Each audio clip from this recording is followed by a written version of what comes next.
ধর্ম হোক যার যার, বড় মা সবার, ঠিক তাই। আমাদের ধর্ম এক একজনের এক একটা হতে পারে, কিন্তু বড় মা কিন্তু সবার। এখন আমি রয়েছি নৈহাটির সেই সবার কাছে আপনাদের পরিচিত সেই মন্দির, বড় মায়ের মন্দির দেখতেই পাচ্ছেন। এই সেই বড় মায়ের মন্দির। ইতিমধ্যে কিছু দর্শনার্থী চলে এসেছে। এখন সকাল 6টা। দেখুন, ইতিমধ্যে দর্শনার্থীরা চলে এসেছে পুজো দেওয়ার জন্য, দেখতেই পাচ্ছেন। বড় মাকে পুজো দেওয়ার জন্য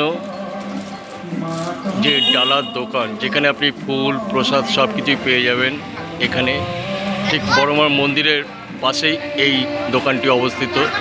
এখানে এসে আপনি ফুল ডালা সংগ্রহ করতে পারেন।